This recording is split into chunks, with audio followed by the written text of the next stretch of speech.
We are back from our hiatus, and we are full bore into Beetleborgs. Big Bad Beetle Bros. Now, we're getting into kind of the nitty-gritty.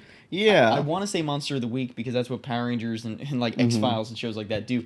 We're not really there yet. Yeah, we're still kind it's of still leading establishing up the to world. Yeah. But at least they have their powers, so things are getting interesting. The baddies are out, they're causing all sorts of mischief. It opens up, the two monsters are hiding behind a dumpster in an alley, and they just terrorize I presume, server or chef or somebody It's dumping some out the trash worker from a dude. restaurant. Like a busboy or Yeah. something like that. Yeah. And yeah, he's just dumping the garbage Some out. scum of the They earth. come after him and are like, no, wait, that's our garbage.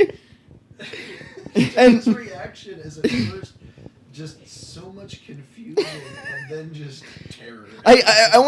I feel like they just set up in an alley and this guy had no idea. Like they had to sign his permission later because they just terrified him with these dudes screaming at him for this garbage. They came out with the waiver. Ran off. I'm Chris Hansen. Will you sign this? They I'm wanted sorry, the I hot dogs, though, right? Well, they didn't want the hot dogs. They just didn't know. They just want food because they went to the theater and they're like, "Oh, we can't eat, but we can." Apparently, It's still weird. It's weird that they need to eat, period. Yeah. But it's weird that that's the plot line that is continuing through these episodes. Is That's the their driving monsters want force. to eat. The plot development we'll see is whenever they finally get over their horrible disease. Yes. Yeah. But it's kind of cute, because they're just learning about the world because they're from a comic book and now they're all 3D. They go from eating hot dogs in the trash. Yeah, they To- discover they love hot dogs. Yeah. Immediately cuts to the comic book store. And the kids are working. I Yeah. don't think the kids were employees there. Well, because the one kid's dad owns the store, Yeah, right? so I get him working, but the other Yeah, two well, were I mean, like they're his hauling- friends. I guess. How else are you going to get him in a setting together if he's working all the time? They're like 12. Well, I don't know, it's still weird. Still it weird to be summer? stocking shelves. Everyone there, they're all working. Heather's there getting harassed by douchebags again. Oh, she is. yeah, She the can't dorks get are away like, from it. yeah, let's get some ice cream. Hey, Yeah. Heather, what's up? I'm gonna repeat the exact same thing I've said to you every day for the past year and a half. Yeah. Yeah, these My are dad the says two you break bullies. The two bullies that wimped out last week are just continuing to harass. What was Heather? Heather, yeah. Continuing to bug her, Acting like and the big just- stuff. And Nano pops in and just puts her arms around both of them. Yeah. and just Power move. calls them on wimping out and running out of Hillhurst. Yep. Aren't you the guys that were all just like, boo-hoo, I suck? She just, she comes in and she just smell like bitch in here. What if this is just a world where everything's weird and doesn't make sense? Because it is. Obviously, it is. So that's why the comic book people are having a hard time because they're based more in reality than these weird kids are. They're adjusting just as much as we are. Yeah. They're actually from our reality. We're just like, what in the hell is going on? They're just cosplayers. They got teleported to this world. Not even the actual comic book characters. That's why the one woman's freaking out. So hard. Why She can't I can't take my eat. mask off? The whale dude's just digging, having a whale head. Yeah. Yep. They decide they got to get back at the kids. They've got to. This is one Our continuous limo's revenge waiting. plot. Yes. Yeah. This is one continuous revenge plot. They're just going to constantly get called on their shit. Constantly have to get back at the kids. I feel like that's a trend we're going to keep seeing. Yeah, that's is- going to be the human driving force, and then the Yeah. three idiots are going to be the monster driving force. Yeah. The Along with Skeletor, Mum Ra, whoever it was I that don't their know if boss he's ever going to is. do Skeletor again. I think he's just Mums. Mum Ra now. Oh, okay. Yeah, Mums. Mums, right? Yeah, the mummy. What? And The place that they were last seen, quote unquote, bitching out of. yes, and these little shits Yeah. are standing outside with I guess contractors, demolition men. Yeah, But for some I reason, would- these two guys that are in charge of the whole job that are. Demo Yeah. team comprised Doofuses. of knockoff versions of the burglars from Home Alone. Yeah, they're hiring these guys to blow up Hillhurst Yeah. Mansion. They must own, or their rich dad must own, or something. The kids take off. They've done their deed. These guys are now set to go in and destroy the house. They decide on their own volition that they're going to loot this place. Why they would just want to go inside this abandoned house to look around for stuff, like just, oh man, maybe we could go in there and find some like mold spores and an old Playboy in the back corner of like the basement or something. Let's go see if we can grab stuff. In reality, there is some stuff Yeah. in there. There's some cool old a magical pipe organ that if they had been the ones to release Flabber, they would be the big bad beetle Well, They'd probably be something. uh, They probably would have done a feasible wish of like make me rich or I want something. boobies. Right. It cuts to Flabber, and they're in big flubble. Yeah, they're in big trouble. Flabber's watching all of this from the attic of the house or top of it or His something. little room. He's straight back to the manic depressive Flabber we knew and loved for 2 episodes. Crying, just rocking back and forth. I think he might have gotten PTSD at some point inside that pipe organ. He freaks out and he starts he starts calling all of the monsters around the house come out and are like, "Oh, are you waking me up?" And what was it? He said you could wake the unliving. Yep. And Count Fangula came out and said he already did wake the dead. And And he oh my immediately God. he immediately offers A blood light. to Flabber. Which Blood I Light, which posit. they had a prop of. Yeah. They made a can, printed a label, Blood Light. We need I it. want to get my hands on, by the way. Yeah. I still posit that this blood light in this universe is also 90% just water. They could do better. They get called in. They're gonna blow up the house. Mhm. Everybody freaks Everyone out. loses. This is the worst Oh, yeah. house meeting in the world. This is incredibly counterproductive. Flabber could have kept his damn mouth shut. Yeah. And everything probably. Yeah, they would have done their fine. job like normal. Yep. A solid. It had to be 30 minutes. They kept cutting, but it had to be 30 minutes thinking Yeah. about how to go about this. Only to decide, hey, we'll scare the shit out of them. Yeah, you know, the thing they already do. Maybe we should just act like monsters. In a haunted house with ghosts. Like, you know, we are. Contractor, the demolition guys Mhm. start going around the house and laying whole crates of Yeah, dynamite near the way house. too much. And then they go into the house, and Flabber tells the monsters to start scaring him. He's got to go make an SOS. He's got to go call for backup. So it looks like he teleports out. So yeah, Flabber can apparently talk to the kids over great distances wherever they are, but he can't leave. So the kids, he begs for help, and they immediately take off on their bikes out of the comic Yeah. shop towards the Hillhurst mansion. Yeah, they got to go help Flabber, which is endearing, and that's where they encounter the 3 villains. Yeah, the they- 3 baddies. Who are just demolishing, like really just degrading this dude who has a hot dog stand. They're pouring mustard and ketchup and everything all over him. I felt- Unnecessarily. Yeah. I get that they were hungry and they wanted the hot dogs, and I Right. understand them jacking the hot dogs. Uh-huh. I don't understand pouring ketchup on the dude. The kids decide they gotta split up. Joe and Drew are gonna stay behind. They're gonna take on the 3 villains, save the hot dog guy. Roland super speeds on his bike and takes off. First they do the brain power.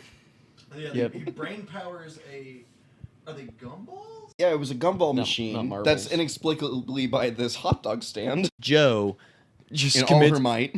commits a horrible act of Just vandalism blatant. and pushes over a light pole Yeah. in the park, I guess, or on the sidewalk, I guess. One of the large metal light poles, and just rips it out of the ground, Yeah. concrete and all. You know, falls mechanical on the advantage villains. be damned. I'm This is pushing the it at the person who's base. supposed to be the hero, by the way.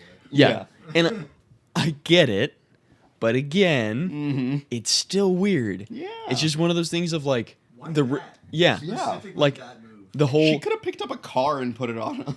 Uncle Ben would be That's a very little disappointed. morbid, Speaking but- of Spider-Man, the whole great responsibility. Right. Like, they just completely ignored that part. They got the powers from her wish. They didn't earn them for shit. Abbott and Costello over here, they're like, oh yeah, we're gonna loot the place because we're a cool cat. And Flabber's all like, yeah, let's let him in. They go inside and the door closes and they go to pull the knob and it just stretches. And Flabber's over there like, oh! So it's Flabber's knob they're pulling. And it's very Scooby-Doo-esque because it's just sound effects and typical shenanigans. And it continues, and we'll get to It continues, and Yeah. it ramps up. Yeah. Scooby-Doo Yeah. takes over. It goes on with the monsters start chasing them, and they go through all the doors in the Uh-huh. upstairs It's- balcony. First Never of all, mind, that was the part we were going Oh, is that where Yeah. you were getting to? yeah, first it's the Nick liked that gargoyle. part. We forgot to mention the gargoyle in the Oh, lineup. Right, I forgot about the gargoyle. Yeah, the gargoyle. My new still is favorite a monster statue. of the place. They're walking into another room, and the Yeah. gargoyle's standing in the doorway. Just slips out the hammer because nobody would notice the sudden lack of weight from a he sledgehammer. notices. He being turns used. around immediately, and the gargoyle's just Oh, holding okay. it, and It was he's not immediate. No, it took Oh, him was there a full, delay? like, 2 footsteps away before he went. Well, no, Huh? because what happened was the other guy got smacked on the butt by the hammer, Well, it wasn't the hammer. It was his hand. The gargoyle. The guy turns around looking for the hammer. So it really was and sexual harassment. When he turns around, the gargoyle slaps him right on the ass. Stop making bad notes and pay attention. But the gargoyle then hands the hammer back to them, of which they of course go, "Oh, thank you." Thanks, man. Yeah.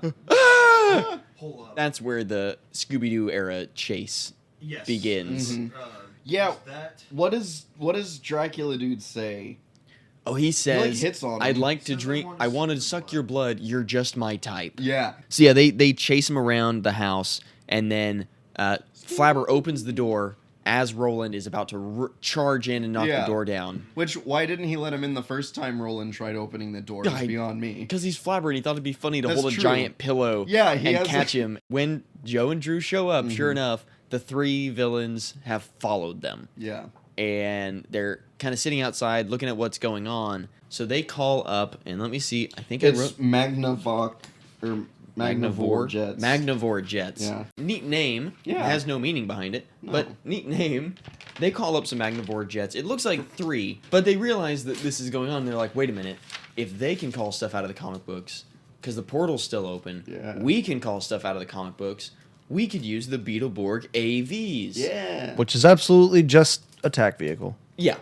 What'd you guys think of the AVs? This is the first, like, auxiliary... Last time they got their powers, they this were just time they're flabberific, dude. Flabberific. If I can be honest, can I be raw right now? 100%? Flabberific. Flabberific. A little bit flabtastic. Too flabtastic, if you ask me. Unbelievably. Yeah. I mean, so they were just toys. Like it looks like somebody just filmed toys. That's what they usually did. Yeah. They But it doesn't look high that detail bad. paint. And they look cool. You know, you're taking it for what it is. They're like, okay, yeah, straight out of a comic book, these things are pretty rad. Like, you're a kid, you're already a superhero, and you get to travel around in a little beetle tank and beetle copter or whatever.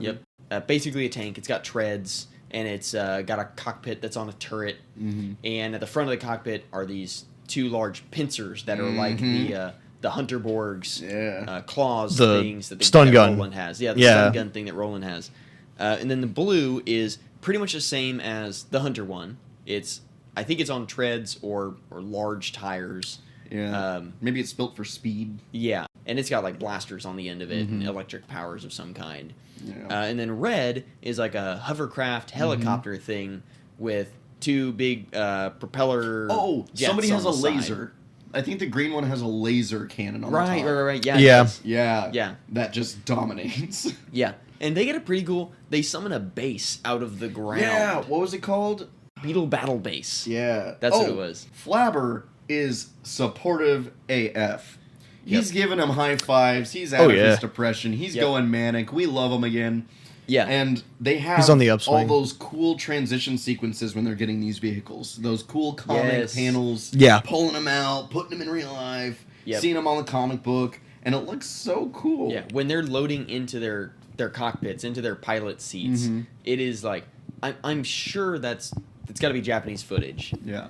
But they have reframed it into like comic panels, like Ryan said, and they show them loading in, and they've got controls that are like 2, not joysticks, but like they're grips like, that they pull on, they pull out towards them, and then it like snaps around their hand or wrists or something. Yeah. And I assume that's how they're driving. So yeah, they blow up all the stuff, and while they're doing this, Flabber teleports the remaining dynamite away from the house, kind of off into the woods or on the other side of the bushes. To leave it for some curious children to find. Yes, or in this case, curious idiotic monster creatures. Yeah. Because this is what I was thinking of earlier. Because they still don't understand what TNT is. But it's not. They're not even looking for the TNT. Flabber lights the fuse, a abnormally large fuse for someone who probably could have just lets it go all the way off into into the. Drove and everything. It's probably a miles long fuse. Yeah, and the 3 monsters see it and are like, "What's that?" And they walk towards it. They react to the hot dogs. They bite in. They like pick them up and take a bite right as they all explode. Right. And it tatters their clothes slightly and makes them cough a little bit. Right. Anime rules.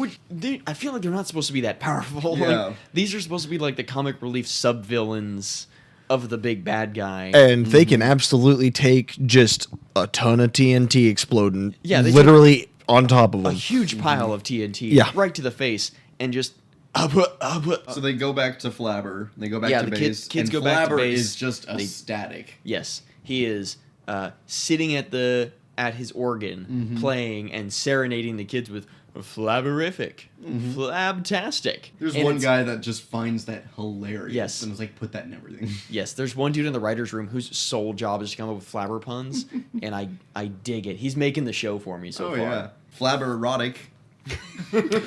Oh, Ooh. I don't want to hear that word No, ever we again. don't- we don't- Well, Yeah. speaking of uncomfortable situations, Count Succula or whatever. Yeah, I guess they wake up Count Fangula Mhm. because Yeah. apparently he went back to bed after the dynamite was resolved. I guess As one he is wasn't- one to do. He wasn't Yeah, that man. worried about it. It's exactly what I would do. I heard voices. You woke me up. I got worried. And you're like, oh, like he's going to come up and hang out with the kids. And he looks at the kids. He called them breakfast. He called them breakfast. And he calls them, what, 3 healthy, delicious, attractive-looking children? Yes. Yep. Attractive. That's the one that doesn't quite fit. Proceeds to chase after them. And the last line of the show is Flabber exhaustedly leaning onto the piano keys and looking over towards the kids and going, Flabber's coming. Flabber's coming!